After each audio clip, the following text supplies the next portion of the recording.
Sometimes it takes a moment to realize that we are just fans. Hi everybody, Landon Renk from Landon Talks About the Hawks. Finally making a video again. I tried to start making a video last week for the Iowa-Oregon game. I hit the record button and I just couldn't because I was devastated. I was embarrassed. I had a bunch of friends over to watch the game and I just was going crazy when Mark Gronowski got that touchdown, and the way the game ended, it was so hard, and I was really looking forward to this week. Hey, Iowa's got one more shot at a ranked team. I did pick Iowa to lose this one. I didn't feel like Iowa could do it, but the way they came out this game today, they got me on the ropes again. I was going into halftime like, hey man, can we blow out USC? But in my heart, I kind of knew a little bit that, hey, like USC is going to make a comeback. This probably is going to end up being close. I think Iowa had to put up 40 points today if they were going to blow out USC. I think they had to put up 30 today if they were going to win, and you saw that today. But man, we're just fans at the end of the day, and I think that's the biggest message I get out of this. I've watched a lot of Iowa reaction shows where people, are getting angry, these, older men, and I'm only 15, and I'm sitting here saying, hey, we're just fans, right? This is college sports. I understand that we treat the players now like professionals because they get paid, but at the end of the day, they're college guys. This isn't the NFL. You're not signing guys to contracts. Your guys are going to only be here for 4 to 6 years, sometimes even less. It's not the NFL. We're just fans watching a college game of students playing a game they love. This is not professional. This is not the NFL at all. And as someone who's been an Iowa fan my whole life, moved across the country and still been an Iowa fan, it hurts to see Iowa like this because my friends aren't my friends and the people around our society that are watching this changing landscape of college football, they don't understand that Iowa is slowly losing their identity. I think Iowa lost their identity, and I think they're slowly building it back because they didn't get any opportunities. And I think what no one talks about, we are finally getting out of the super days of Iowa football. From the moment that Iowa took that kneel down against Penn State back in 2021 to go 6-0, and the last time they beat a ranked team, since then till I would say, Indiana game, Iowa football has not been a good team. No excuses. Since that game to the Indiana game, or even you could say the Oregon or Penn State game, Iowa has not been a good team because they could not play offense. Since that game back in 2001, we have had 4 consecutive seasons where Iowa just has not been a good team. And Tim Lester is turning it around. You look at Gronowski, opens up, has a 35-yard pass to Jacob Gill. He had at least 100 passing yards at halftime. I think he had like 91 or something like that. But he can't keep that up. This is Iowa football. I think Mark Gronowski is definitely the best quarterback we've had in a while. But when you look at the history, you look at guys like Nate Stanley. Nate Stanley was finishing with 200 yards in almost every single game because of who he was towards the end of his career. Yeah, Mark Gronowski is the winningest quarterback in college football history, but he did all that at South Dakota State at the Division II level, and probably with better offensive weapons than the Hawkeyes even have. I mean, I think this Iowa team, when people were trying to tell us that they had one of the best receiving corps in the country, I didn't understand that. And I see some really great plays out of guys like Jacob Gill. I don't know what's going on with Caden Weegan. I don't know if Mark's not throwing him the best balls, obviously, that last ball. And I just don't want to talk about this game because the best part of this game for me that helps is it's not like the Oregon game where it's not like one play and we win this game, because the Oregon game, I didn't really even care about the safety, even though that technically helped the way Iowa lost because, in the case that Iowa doesn't have that safety, who knows, Oregon still probably scores a touchdown on that drive. But at least tonight you're like, hey, we had the pick, we had that toe touch, we had that penalty so many times. And it's just like, what we've seen out of these Iowa teams in the past are just not able to compete with the top teams. But the number one thing I'm proud of Iowa was that this is not in Kinnick Stadium. This seemed like a very Kinnick Stadium game to get up early. It kind of felt like Iowa was using momentum, but they played really well on the road. Iowa, this year is 2-2 on the road, 2-1 in the conference on the road, and they'll get one more opportunity here with Nebraska, which should be a win in a couple of weeks. But man, I look at this Iowa program, historically we have not been a good road team. I mean, I look at last year and we were a terrible, terrible road team, and that this year we've lost on the road by a combined amount of 8 points. We've lost at home by a combined amount of 7 points. And that's a 4-loss Iowa team right here.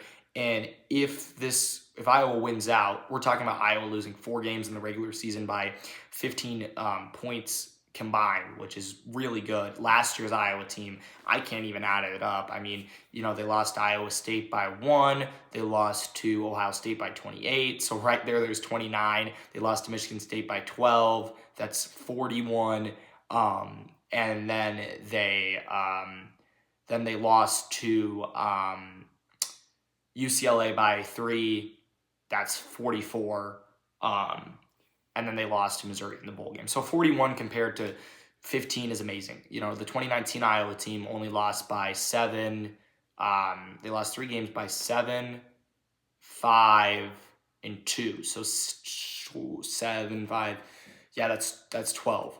So, you know, you look at that and you're just like, man, sorry, that's 14. So just a little bit below this year's Iowa team. And you look at that and you're just like, man, these losses, they pile up on you, right? And I go back to, I remember making that video after the Cyhawk series and saying the Iowa Hawkeyes have better days to come. I think truly this is a year where Iowa had 1, maybe 2 manageable wins that were losses, and that's the Iowa State game in this game, because this was a manageable win. It would take a little bit more than the Iowa State game, but man, it really does hurt today to be making this video, and I'm glad I was finally able to push the button and just talk, because the last couple of weeks I haven't been able to make these videos. I have had the time, I just don't feel motivated to do it. And you know, my pain's going to be worse again this week, but I watched a little bit of the Penn State-Michigan State game today, and Iowa should beat Michigan State.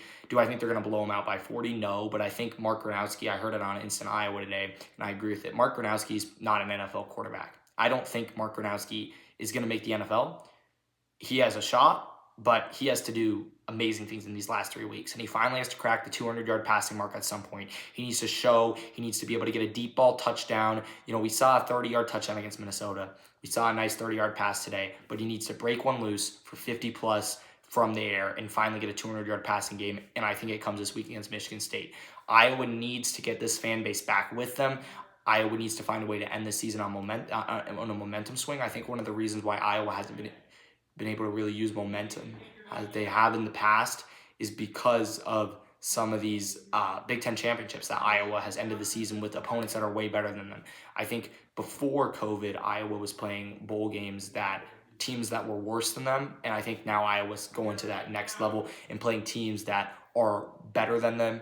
But I think someone like, I just saw Oklahoma beat Alabama, so it's going to really keep shaking up. Hey, I hope you guys all enjoyed today's video. If you want more weekly Iowa Hawkeyes content and reaction videos, make sure to like and subscribe. I am a 15-year-old YouTuber trying to make it out there. Thanks for watching this video, and have a great day. Be able to understand as a fan, like, hey, like, this is just part of the learning process, right? We're just fans. You know, the title of this video, we're just fans.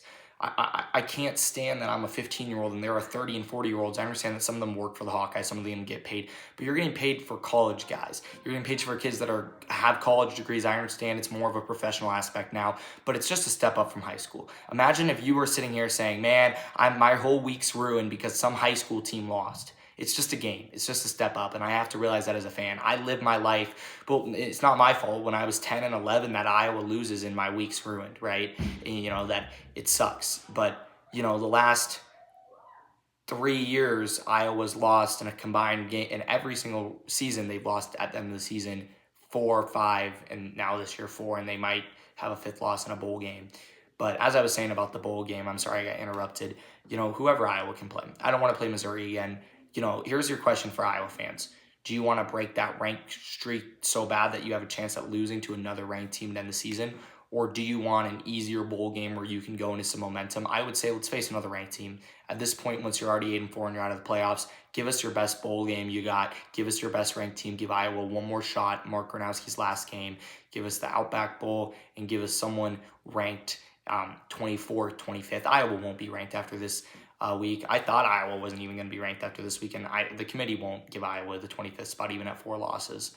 But man, Iowa had a path. Even after this loss to Oregon, they had somewhat of a path to make it to the playoffs after what happened today. And I think when we talked about this is such a what-if season, that if Iowa continues and blows out USC or even beats them by 14 or whatever today and they win out in dominant fashion, there's been a lot of upsets going on, and Iowa maybe still on a path to be a 9-3 playoff team. But man, 8-4 won't get you anywhere. It will get you back to the Relic West Bowl. And, you know, that streak that I always like to talk about, every other year it seemed like Iowa would just win 10 regular season games or eventually get to that 10 mark, right? You know, 2015, they won at least 10 games. 17 was not. 19 was. 21 was. 23 was. But now here we are again, just like 17, 8 years later, not. And what I think is cool about this is college football doesn't have rebuild years, but for Iowa, this is almost a rebuild year. And people are going to disagree with me because they're going to say this is a really good Iowa team. They're going to say this is a Iowa team that was like, this is the last ride. I disagree with that. I think the last time Iowa, it's so hard in college football because so many things change. Like, I would say Iowa's defense-wise, the last ride was the 23 team. Last year's defense wasn't as good. I know they brought back a lot of linebackers and stuff like that, but the 22 and 23 team were like your last ride on this suffocating defense, and Iowa kind of rebuilt their defense last year throughout the transfer portal, and they're continuing to. Offensive-wise, obviously the 22 season was your worst season, but I would say the 2019 season to 2020, a little bit of that momentum was kind of your last ride, and now you're starting to build up in this Tim Lester era. And Kirk Ferentz' years are running out. He's eventually not going to be the head coach at Iowa, and when that day comes, we're going to have a new coach, and all of this legacy and tradition is going to go away. It's going to become of the old, and we're going to miss the days when we could keep USC close, because Iowa either gets a bad coach or a good coach, right? We have to remember that once Kirk Ferentz is gone, this consistency is not manageable and it's not given, right? You're going to have to find a coach, and maybe that coach first 3 years, he doesn't go to a bowl game, or maybe his first 3 years he does. Things are going to change. The program's going to change. I think there are guys in the program that could keep this consistency, but as Iowa fans, it's my question that I ask Iowa fans all the time. I say this so many times. I say, would you take in a 3-year span, in a 5-year span, would you take all 5 years you have a winning record, but you go 8-4 and you never make it to playoffs? Or would you take 1 year out of that whole 5-year span that you make a college football playoff run and, you don't win the national championship? Let's say you lose in the semifinals or something like that. Would you take a run like that compared to a consistent 5 years, and then the other 4 years in that run, you don't ever have another winning season, right? It's like, we're just so used to consistency. I do think Iowa is a top 25 team.